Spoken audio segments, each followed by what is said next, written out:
बिस्मिल्लाहिर्रहमानिर्रहीम। अस्सलाम वालेकुम नाजरीन, तमाम दोस्त अहबाब को फार्मिंग एंड बिजनेस आइडियाज में फराज अब्बास की जानब से खुशामदीद। दोस्तों, आज आपकी मुलाकात करवाई जा रही है एक कामयाब और तजर्बाकार बुजुर्ग से जो बकरे पालते हैं, ईद से कबल बकरे लेकर आते हैं और ईद पर आसानी और कामयाबी और नफा के साथ बकरे सेल करते हैं। लियाकत साहब इनका नाम है। पिछली ईद पर ये 45 के करीब अपने बकरे लेकर आए। इन्होंने वो बकरे सेल किए, इसके अलावा अपने दोस्तों के बकरे भी सेल किए और टोटल 110 बकरे इन्होंने सेल किए। तो आज की इस वीडियो का मकसद ये है कि ये मालूम किया जाए कि इन्होंने 45 बकरों से क्या नफा हासिल किया। तो इसके अलावा लियाकत साहब उन दोस्तों को अच्छे अच्छे टिप्स देंगे जो बकरे पालकर ईद पर ज्यादा से ज्यादा नफा हासिल करना चाहते हैं। वीडियो को मुकम्मल लाजमी देखें, इंशाल्लाह अज़्वजल फायदा जरूर होगा। तो अभी इनके पास जानवर कम है, इन्होंने फरवरी में जानवर लेकर आने हैं। तो वीडियो में मैं आपको इनके जो पहले जानवर हैं जो इन्होंने ईद पर सेल किए वो भी दिखाऊंगा और इनके पास जो अब जानवर हैं वो भी दिखाऊंगा। वीडियो को मुकम्मल लाजमी देखें, इंशाल्लाह अज़्वजल फायदा जरूर होगा। वीडियो को लाइक और शेयर करें। तो चलिए स्टार्ट करते हैं आज का अपना ये इंटरव्यू। अस्सलाम वालेकुम। वालेकुम अस्सलाम जी। बिस्मिल्लाहिर्रहमानिर्रहीम। शुरू करता हूँ अल्लाह ताला के नाम से जो बहुत बड़ा मेहरबान और रहम करने वाला है। इंसान की अपनी सोच और अपनी अकल के मुताबिक चलना चाहिए और खास कर किसी दोस्त को अच्छा मशवरा भी मिल जाए तो वह भी बड़ी अच्छी गल है। मैं ईद तो पहले भी तुहानू एक इंटरव्यू दिता जी, ਉਹਦੇ ਵਿੱਚ ਤੁਹਾਨੂੰ ਦੱਸਿਆ कि माल ਦੇ ਨਾਲ जिन्ना प्यार किया जाए सुन्नत भी है। इतों तक है कि सरकार नबी पाक ने फरमाया कि घोड़े के वास्ते जानवर रखे है ना घोड़ा, तो तुसीं उहदे जऊं चुनते हो ना, सिर्फ जऊं चुनते हो, विचों उहनां दे विचों कचरा या कोई चीज़ कढ़दे हो, तो जिन्ने वो दाने ने 5 किलो ने 10 किलो ने, जिन्ने वो दाने ने एक दाने के बदले तुहानूं 10 नेकियां मिलणगीਆਂ माशाअल्लाह। ये सरकार का फरमान है। इस तरह ये जानवर इन्हां नाल सरकार ने बड़ा प्यार किया, मुहब्बत की है। मैं ईद तो पहले भी तुहानूं दस्सिया ही कि मैं जानवर काफ़ी जिहड़े ने सेल कीते ने माशाअल्लाह। मेरे को 45 जानवर अपने हैं। उस तो इलावा मेरा एक दोस्त रंगपुरे का, मैं वो को जानवर ले है उतों अगों पिछू लैके मैं तकरीबन असी मेरा एक भांजा है नाले भतरीजा भी लगता है, भांजा मेरे नाल वह घर है। साढ़े दोवां के 100 तो उत्ते जानवर से 110 जानवर मैं सेल किए ने ईद से और टोटली एक जगह पर 2 दिनों के 3 दिनों के। अल्लाह पाक का बड़ा करम है। बंदे की नीयत होए तो मालक कोई ना कोई अच्छा सबब लाता रहता है। तो इंशाअल्लाह ये काम बहुत बेहतर है। मैं आना कि किसी बेली ने करना होए तो वो ये वास्ते ये कि नवा बंदा है तो 10 जानवर पा ले, ज़्यादा तो ज़्यादा 15 जानवर पा ले। लेकिन ये कि जे उस बंदे के कोल वसैल नहीं, वो जगह खुली है, रकबा है, उनको समझदा कि मेरे को पट्ठे हो सकते हैं, अपने घर का चारा चारा हो सकता है, तो फिर तो बंदा जोड़ा वे इन्हों मतलब ईदों पहले पाए या ईदों फौरी बाद मरमत पहले बंदा इन्हों पा लवे। अगर बंदे को वसैल नहीं सोचता कि यार मैं ठंड है, मैं आप ही नहीं कर सकता, सर्दी है, फिर दूसरे महीने के एंड में जानवर लैके आए। वो अगे है कि दूसरे महीने जो तीसरे में तकरीबन मौसम जरा ना चेंज हो जाता है जी। अव्वल तो सियालकोट के मौसम का पता ही कोई नहीं है, किसी टाइम भी बदल सकता है। लेकिन तीसरे महीने में जो ना मौसम बहुत बेहतर हो जाता है।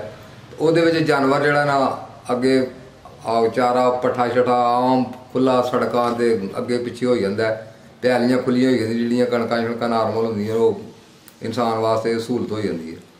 वो ये भी कि 10 तो 15 जानवर नवे बंदे वास्ते ज़्यादा नहीं। और ये अपनी मेहनत उस इंसान को थोड़ी जी अपनी भी मेहनत करनी है। अगर मतलब कला बंदा है मुलाजम नहीं रख सकता तो 10 जानवर बड़े आसान तरीके पाल सकता है। इन्हों का लियान का यो तरीकाकार है कि अगर तुम बच्चे लेंदे हो तो फिर तुम इन्हों मरम तो पहले लवो या मरमां दे विच लवो। तो जे तुम मतलब दूसरे च लैन फिर कम से कम 6 तो 7 महीने का जानवर होना चाहिए। जोड़ा ईद ते 14 महीने का होंदा है तो फिर यह कुरबानी लगता है। दोंदा यदि शर्त है, दोंदा 14 महीने तो 13 साढ़े 13 तो पहले दोंदा है नहीं लगता भी। असी तो साढ़ा तो तजर्बा असीं वेख के जानवर समझ जाने कि 7 महीने का, 5 महीने का, 8 महीने का, वो मुताबिक जोड़ा ना जानवर नूं असीं ले लैंदे आ। ये अल्लाह पाक का बड़ा करम है भाई जी। ये बंदा करे नीयत नाल ते इंसान नूं ये रिज़्क बहुत अच्छा मिलता वे। अच्छे तरीके नाल अपने प्यार मुहब्बत नाल जानवर नाल रखे और उन्होंने फेरे टोरे तो पूरा टाइम का भी उन्होंने ਅੱਲਾਹ ਪਾਕ ਦੇਖੋ, ਇੱਕ ਬੰਦਾ ਬਾਹਰ ਪ੍ਰਦੇਸ਼ ਜਾ ਕੇ ਮਜ਼ਦੂਰੀ ਕਰਦਾ ਤੇ ਉੱਥੋਂ 12 ਘੰਟੇ ਡਿਊਟੀ ਕਰਦਾ ਜੀ, ਇੱਥੇ ਆ ਕੇ ਫਿਰਦਾ ਟੁੱਟਦਾ ਕਾਟਨ ਪਾ ਇਹ ਉਹ ਕਰ। ਉਹ ਅਸੀਂ ਸੋਚਿਆ ਯਾਰ ਬੰਦਾ ਬੜਾ ਸੌਖਾ ਹੈ, ਲੇਕਿਨ ਉਹ ਇਹ ਵੇਖੋ ਕੋ ਬਾਹਰ ਕਿਸ ਤਰ੍ਹਾਂ ਮਿਹਨਤ ਕਰਦਾ। ਉਹੋ ਹੀ ਮਿਹਨਤ ਇੱਥੇ ਆਪਣੇ ਘਰ ਦੇ ਵਿੱਚ ਆਪਣੇ ਇਲਾਕੇ 'ਚ ਕੀਤੀ ਜਾਏ ਜਾਂ ਕਿਸੇ ਵੀ ਆਪਣੇ ਕਾਰੋਬਾਰ 'ਤੇ ਕੀਤੀ ਜਾਏ ਤਾਂ ਉਹਦਾ ਸਿਲਾ ਅੱਲਾਹ ਪਾਕ ਅੱਛੇ ਤਰੀਕੇ ਨਾਲ ਦਿੰਦਾ ਹੈ। ਮੇਰਾ ਤੇ ਕੰਮ ਹੀ ਉਹੀ ਹੈ, ਸ਼ੁਰੂ ਤੋਂ ਲੈ ਕੇ ਬਚਪਨ ਤੋਂ ਲੈ ਕੇ ਦਾਦੇ ਪੜਦਾਦੇ ਤੋਂ ਵੀ ਪਹਿਲੇ ਅਸੀਂ ਸ਼ੁਰੂ ਤੋਂ ਬਚਪਨ ਦੇ ਮਾਲ ਦੇਖੇ ਆ ਘਰ ਦੇ ਵਿੱਚ ਹੀ।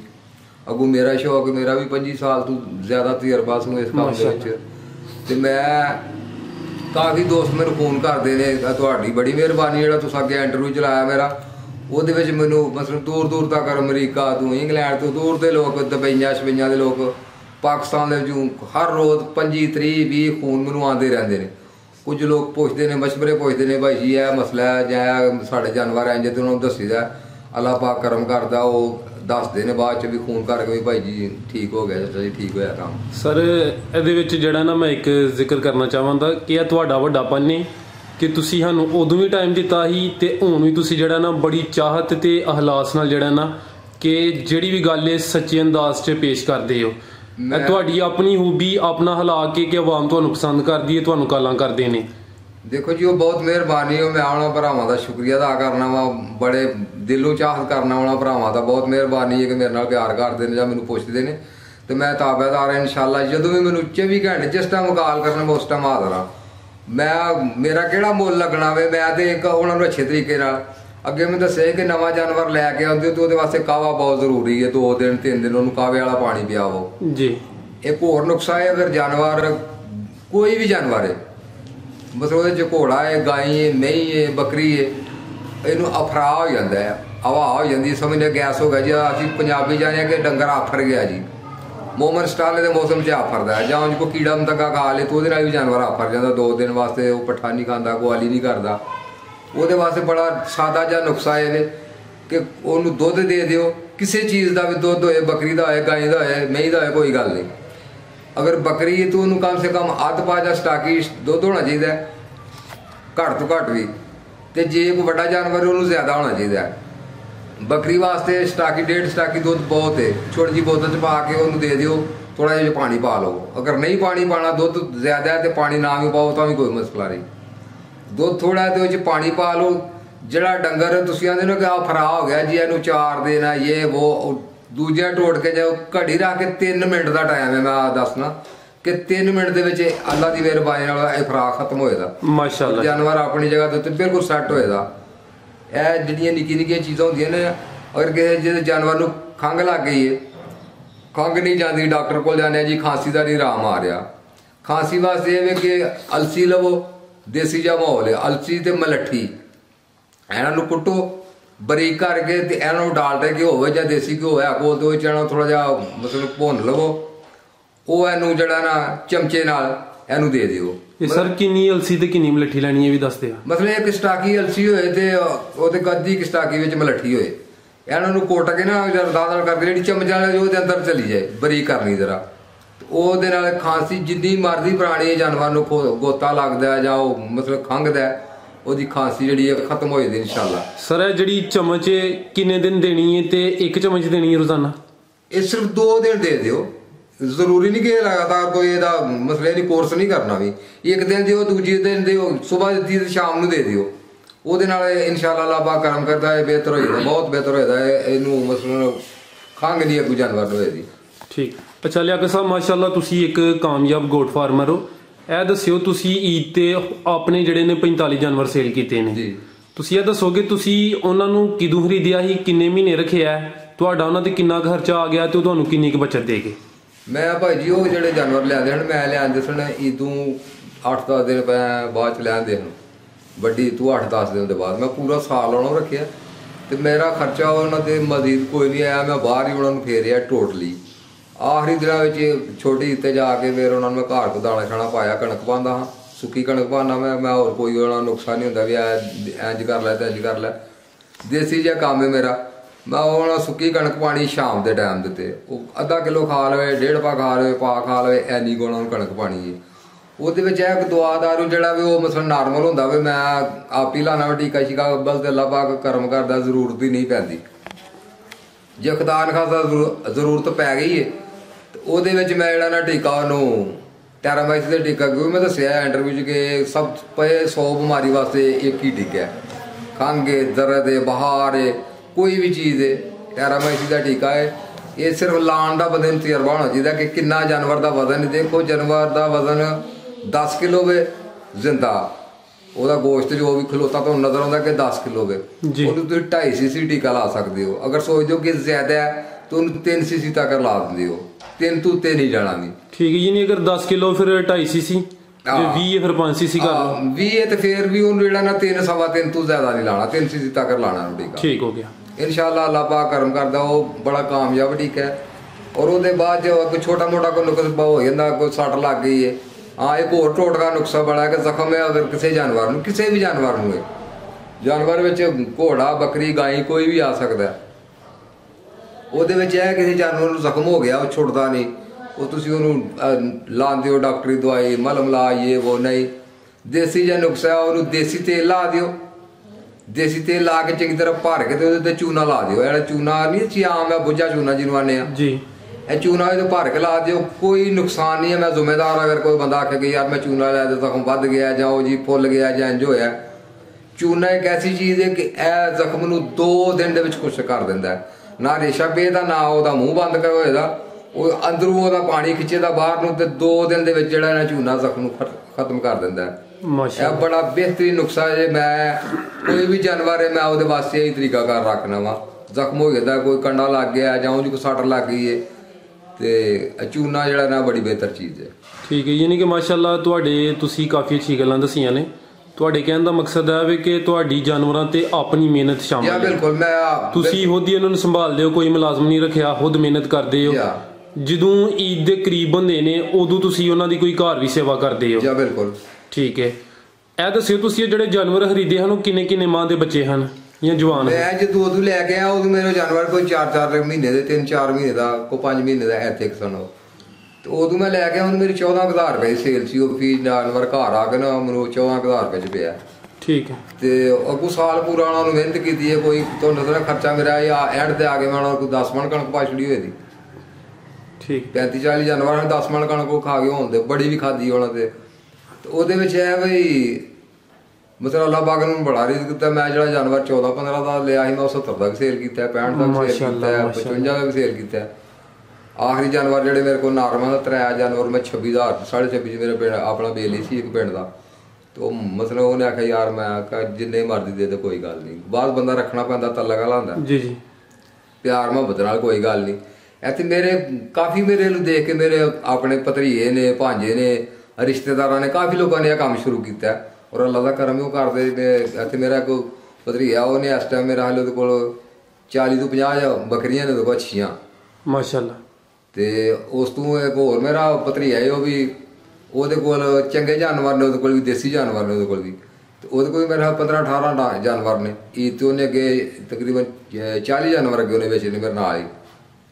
ਇਹਦੇ ਵਿੱਚ ਬਰਕਤ ਅੱਲਾਹ ਪਾਕ ਦੀ। ਉਹ ਡਾਕਟਰ ਵੀ ਇਹ ਨਾਲ ਤੇ ਨਾਲ ਉਹ ਹਕਮਤ ਦਾ ਸਨਤ ਉਸ ਬੰਦੇ ਕੋਲ ਮਾਸ਼ਾਅੱਲਾ। ਡਾਕਟਰ ਜ਼ੁਲਫਕਾਰ ਉਹਦਾ ਨਾਂ ਹੈ ਤੇ ਸਨਤ ਉਹਦੇ ਕੋਲ ਇਹਦੇ ਕੋਈ ਆਪਣੀ ਹਕਮਤ ਦੀ ਹਕੀਮ ਵੀ ਹੈ। ਤੇ ਉਹ ਬੜਾ ਉਹਦਾ ਬਿਹਤਰੀਨ ਉਹਨੇ ਆਪਣਾ ਨਿਜ਼ਾਮ ਸੀ ਅੱਡੇ ਦੇ ਵਿੱਚ। ਉਹਨੇ ਦੁਕਾਨ ਰੱਖੀ ਆਪਣੀ ਇਹਦੀ ਹਕਮਤ ਦੀ ਜਾਂ ਪੰਸਾਰੀ ਵਗੈਰਾ ਜੋ ਪੰਸਾਰ ਦਾ ਸਮਾਨ ਹੁੰਦਾ ਤੇ ਬੜੇ ਸ਼ੌਕ ਨਾਲ ਉਹ ਬੰਦਾ ਇਹ ਕੰਮ ਕਰਦਾ ਮਾਸ਼ਾਅੱਲਾ। ਲਿਆਕਤ ਸਾਹਿਬ ਪੁੱਛਾਂ ਦਾ ਕਿ ਸਾਡਾ ਜਿਹੜਾ ਇਲਾਕਾ ਸਿਆਲਕੋਟ ਦਾ ਅਦਰ ਜੂ ਖੁੱਲੀ ਨਹੀਂ ਮਿਲਦੀ, ਫੇਰ ਵੀ ਤੁਸੀਂ ਜਿਹੜਾ ਨਾ ਕਾਮਯਾਬੀ ਨਾਲ ਕੰਮ ਨੂੰ ਕਰਦੇ ਹੋ ਪਏ। ਮੈਂ ਸੁਣਿਆ ਕਿ ਬੱਕਰੀਆਂ ਜਿਹੜਾ ਨਾ ਖੁੱਲੀ ਜੂ ਜਿਹੜਾ ਨਾ ਪਸੰਦ ਕਰਦੀਆਂ ਨੇ, ਜਿਹੜੇ ਜਨੂਬੀ ਪੰਜਾਬ ਦੇ ਉਧਰ ਜ਼ਿਆਦਾ ਫਾਇਦਾ ਹੁੰਦਾ ਹੈ। ਤੁਹਾਡੀ ਕਾਮਯਾਬੀ ਦਾ ਕੀ ਰਾਜ਼ ਹੈ ਮੇਰੇ ਨਾਜ਼ਰੀਨ ਨੂੰ ਇਹ ਦੱਸ ਦਿਓ। ਮੈਂ ਤੁਹਾਨੂੰ ਦੱਸੀ ਨਾ ਗੱਲ ਕਿ ਮੇਰੀ ਸਿਰਫ ਆਪਣੀ ਮਿਹਨਤ ਹੈ। ਇੱਕ ਤੇ ਲੋਕ ਹਿਆ ਕਰਦੇ ਨੇ, ਮੇਰਾ ਸਭ ਤੋਂ ਬਿਹਤਰ ਮੇਨ ਮਸਲਾ ਮੇਰਾ ਹੈ ਕਿ ਮੈਂ ਕਦੇ ਕਿਸੇ ਬੰਦੇ ਦਾ ਨੁਕਸਾਨ ਨਹੀਂ ਕੀਤਾ। ਛੋਟਾ ਜਿਹਾ ਇਲਾਕਾ ਹੈ, ਥੋੜਾ ਹਲਕਾ ਹੈ, ਇਹਦੇ ਵਿੱਚ ਮੈਂ 30 ਦਿਨ ਖੁਦਾ ਦੇ ਫਿਰਨਾ ਹੈ ਔਰ ਮੈਨੂੰ ਅੱਜ ਤੱਕ ਕਦੇ ਕਿਸੇ ਬੰਦੇ ਲਾਮਾ ਨਹੀਂ ਦਿੱਤਾ। ਕਿਉਂ ਨਹੀਂ ਦਿੰਦਾ ਕਿ ਮੈਂ ਜਾਣ ਬੁੱਝ ਕੇ ਕਦੇ ਕਿਸੇ ਦਾ ਨੁਕਸਾਨ ਨਹੀਂ ਕੀਤਾ। ਵੀ ਫਸਲ ਦੇ ਕੋਲੋਂ ਲੰਘਣਾ ਵੇ ਮੇਰਾ 30 ਦਿਨ ਲੰਘਾ, ਮੈਂ ਉਹ ਜਾਨਵਰ ਨੂੰ ਪੈਲੀ ਵਿੱਚ ਨਹੀਂ ਕਿਸੇ ਦੀ ਜਾਨ ਦਾ ਨੁਕਸਾਨ ਨਹੀਂ। ਇੱਕ ਬੂਟਾ ਵੀ ਖਾਣ ਦੇ ਤੇ ਉਹ ਰੋਜ਼ ਲੰਘਾਗਾ ਤੇ ਉੱਥੇ ਨੁਕਸਾਨ ਅਗਲੇ ਦਿਨ ਬੰਦਾ ਰਸਤੇ 'ਚ ਖਲੋਏਦਾ ਯਾਰ ਇੱਧਰ ਨੂੰ ਨਾ ਆ ਜਾ, ਮੇਰਾ ਨੁਕਸਾਨ ਹੈ। ਮੈਂ ਸਿਰਫ ਦਿਲੋਂ ਜਾਨੂ ਹੋ ਕੇ ਕਦੇ ਕਿਸੇ ਦਾ ਨੁਕਸਾਨ ਨਹੀਂ ਹੋਣ ਦਿੱਤਾ। ਵੀ ਉਹਦੇ ਵਿੱਚ ਇਹ ਕਿ ਹਰ ਬੰਦਾ ਮੇਰਾ ਯਾ ਕਰਦਾ ਹੈ, ਜਿੰਨੇ ਪਿੰਡ ਦੇ 10-15 ਪਿੰਡ ਨੇ, ਮੇਰਾ ਹਰ ਬੰਦੇ ਨਾਲ ਮੇਰਾ ਪਿਆਰ ਹੈ, ਤਲਕ ਹੈ, ਮੇਰੀ ਲੋਕ ਇੱਜ਼ਤ ਕਰਦੇ ਨੇ ਤੇ ਮੈਂ ਵੀ ਉਹ ਮੇਰੇ ਭਲਾ ਅੱਲਾਹ ਪਾਕ ਉਹਨਾਂ ਤੇ ਰਹਿਮਤ ਕਰੇ, ਮੈਂ ਵੀ ਉਹਨਾਂ ਦੀ ਇੱਜ਼ਤ ਕਰਨਾ। ਮਾਸ਼ਾਅੱਲਾ, ਯਾਨੀ ਕਿ ਤੁਹਾਡੀ ਮਿਹਨਤ ਤੇ ਤੁਹਾਡਾ ਅੱਛਾ ਹਲਾਕ ਤੇ ਕਿਸੇ ਦੂਸਰੇ ਦਾ ਨੁਕਸਾਨ ਨਾ ਕਰਨਾ ਤੁਹਾਡੀ ਕਾਮਯਾਬੀ ਵਿੱਚ ਇਹ ਚੀਜ਼ਾਂ ਸ਼ਾਮਲ ਹੈ। ਬਿਲਕੁਲ, ਮਤਲਬ ਸਰ ਕਿ ਮੈਂ ਜਾਨਵਰ ਲੈ ਕੇ ਆ 36 ਜਾਨਵਰ ਲੈ ਕੇ ਆ, ਮੇਰੇ ਉਹਨਾਂ ਵਿੱਚ ਇੱਕ ਜਾਨਵਰ ਮੇਰਾ ਬਚਿਆ, ਉਹ ਵੀ ਈਦੀਆਂ ਦਿਨਾਂ 'ਚ ਰਸੌਲੀ ਬਣ ਗਈ ਐਡੀ ਸਾਰੀ ਛੋਟੀ ਈਦੀਆਂ ਦਿਨਾਂ ਦੇ ਵਿੱਚ, ਉਹ ਜਾਨਵਰ ਮੈਂ ਨਹੀਂ ਵੇਚਿਆ, ਮੇਰੇ ਕੋਲ ਉਹ ਨਹੀਂ। ਬਾਕੀ ਮੈਂ ਟੋਟਲੀ ਜਾਨਵਰ ਜਿੰਨੇ ਵੀ ਸਾਰੇ ਜਿਹੜੇ ਮੇਰੇ ਨਾਲ ਭਤੀਜੇ ਆਈ ਉਹਦੇ ਵੀ ਜਾਨਵਰ ਸਾਰੇ ਵੇਖੇ, ਮੁਕੰਮਲ ਅਸੀਂ ਵੇਚ ਕੇ ਆਏ, ਇਕੱਠੇ ਆਏ ਆ, ਇਕੱਠੇ ਗਏ ਆ। ਇਹਦੇ ਵਿੱਚ ਇਹ ਵੀ ਕਿ ਨੀਅਤ ਇਨਸਾਨ ਦੀ ਹੋਏ ਤੇ ਮੈਂ ਲਿਆਂਦੇ ਹੀ ਇਸੇ ਨਜ਼ਰੀਏ ਦੇ ਕਿ ਕੁਰਬਾਨੀ ਦੇ ਵਿੱਚ ਨੇ, ਔਰ ਅੱਲਾਹ ਪਾਕ ਦਾ ਕਰਮ ਹੈ ਕਿ ਪਿਛਲੇ ਸਾਲ ਵੀ ਜਿਹੜੇ ਲਿਆਂਦੇ ਨੇ ਉਹ ਵੀ ਟੋਟਲੀ ਅੱਲਾਹ ਦੀ ਰਾਹ ਤੇ ਕੁਰਬਾਨੀ ਲੱਗੇ ਨੇ। ਜਿਹੜੇ ਐਰਕਾ ਲਿਆਂਦੇ ਨੇ ਇਹ ਵੀ ਟੋਟਲੀ ਇੱਕ ਜਾਨਵਰ ਬਚਿਆ ਜਿਹੜਾ ਮੇਰੇ ਕੋਲ ਹੈ। ਇਨਸ਼ਾਅੱਲਾ ਉਹ ਇੱਦੇ ਤੇ ਉਹ ਫਿਰ ਤਿਆਰ ਹੈ, ਮੇਰੇ ਕੋਲ ਜਵਾਨ ਹੈ, ਫੁੱਲ ਜ਼ੋਰਾਂ ਦੇ ਵਿੱਚ ਇਸ ਟਾਈਮ ਬਚਾ। ਮਾਸ਼ਾਅੱਲਾ ਸਰ, ਤੁਸੀਂ ਕਾਫੀ ਅੱਛੀਆਂ ਤੇ ਕੀਮਤੀ ਗੱਲਾਂ ਦੱਸੀਆਂ ਨੇ। ਆਖਰੀ ਗੱਲ ਦੇ ਤੌਰ ਤੇ ਆ ਦੱਸ ਦਿਓ, ਜਿਹੜੇ ਭਰਾ ਤੁਹਾਡੀ ਵੀਡੀਓ ਵੇਖਦੇ ਨੇ, ਅਗਰ ਉਹ ਗੋਟ ਫਾਰਮਿੰਗ ਕਰਨਾ ਚਾਹੁੰਦੇ ਨੇ, ਬੱਕਰੇ ਪਾਲਣਾ ਚਾਹੁੰਦੇ ਨੇ, ਤੁਸੀਂ ਉਹਨਾਂ ਨੂੰ ਕੀ ਮਸ਼ਵਰਾ ਦੋਗੇ? ਮੇਰਾ ਤੇ ਮਸ਼ਵਰਾ ਹੈ ਕਿ ਅਗਰ ਨਵਾਂ ਬੰਦਾ ਆਵੇ ਤੋ ਇਹਦੇ ਵਿੱਚ ਅਗਰ ਦਿਲਚਸਪੀ ਰੱਖਦਾ ਹੈ तो ਜਾਨਵਰ 10 ਤੋਂ 15 ਪਾਏ ਤੇ ਪਾਏ ਨਰ, ਮਾਦੀ ਵਾਲੇ ਪਾਸੇ ਨਾ ਆਵੇ, ਕਿਉਂਕਿ ਮਾਦੀ ਦਾ ਪੀਰੀਅਡ ਬਹੁਤ ਲੰਮਾ ਹੈ। ਮਾਦੀ ਪਾਏ ਦਾ 6 ਮਹੀਨੇ ਬਾਅਦ ਸੂਏ ਦੀ ਅੱਗੋਂ ਫਿਰ ਉਹਦਾ ਮਸਲਨ 1.5 ਸਾਲ ਬੱਚਾ ਰੱਖੇਦਾ, ਕੋਈ ਇਹਦੀ ਵੀ ਦੂਰ ਜਾ ਕੇ ਆਏ, ਉਹਦੇ ਵਾਸਤੇ ਪੀਰੀਅਡ ਉਹਦਾ ਲੰਮਾ ਹੋ ਜਾਂਦਾ। ਨਰ ਪਾਉਂਦਾ ਵੀ ਉਹ ਮਸਲਨ ਉਹਨੂੰ 4 ਮਹੀਨੇ ਸਾਂਭਦਾ ਹੋਵੇ, 7 ਸਾਂਭਦਾ, 5 ਸਾਂਭਦਾ ਹੋਵੇ, ਉਹਨੂੰ ਉਹ ਜਿਹੜਾ ਨਾ ਮਸਲਨ 5-7 ਮਹੀਨਿਆਂ ਦੇ ਵਿੱਚ ਉਹਦੀ ਪੇਮੈਂਟ ਵਾਪਸੀ ਹੋ ਜਾਂਦੀ, ਨਾਲੇ ਉਹਨੂੰ ਪਤਾ ਲੱਗ ਜਾਂਦਾ ਕਿ ਮੈਂ ਕੀ ਕੀਤਾ ਔਰ ਮੈਨੂੰ ਇਹਦੇ ਨਾਲ ਕੀ ਪ੍ਰਾਫਿਟ ਹੋਈ ਹੈ। ਇਹਦੇ ਵਿੱਚ ਅੱਲਾਹ ਪਾਕ ਦਾ ਬੜਾ ਕਰਮ ਹੈ, ਇਹ 'ਚ ਡਬਲ ਪੈਸੇ ਉਹਨੂੰ ਮਿਲ ਜਾਂਦੇ, ਡਬਲ ਤੋਂ ਵੀ ਟਰਬਲ ਖਰਚਾ ਕੱਢ ਕੇ ਵੀ ਉਹਨੂੰ ਡਬਲ ਪੈਸੇ ਮਿਲ ਜਾਂਦੇ। ਜੀ ਸਰ, ਬਹੁਤ ਸ਼ੁਕਰੀਆ, ਤੁਸੀਂ ਆਪਣਾ ਕੀਮਤੀ ਵਕਤ ਦਿੱਤਾ, ਬੜੀਆਂ ਅੱਛੀਆਂ ਤੇ ਕੀਮਤੀ ਗੱਲਾਂ ਦਸੀਆਂ ਨੇ। ਬਹੁਤ ਮਿਹਰਬਾਨੀ ਹੈ, ਮੈਂ ਤੁਹਾਡਾ ਵੀ ਮਸ਼ਕੂਰ ਹਾਂ ਜਨਾਬ। ਅੱਲਾਹ ਹਾਫਿਜ਼। ਅੱਲਾਹ।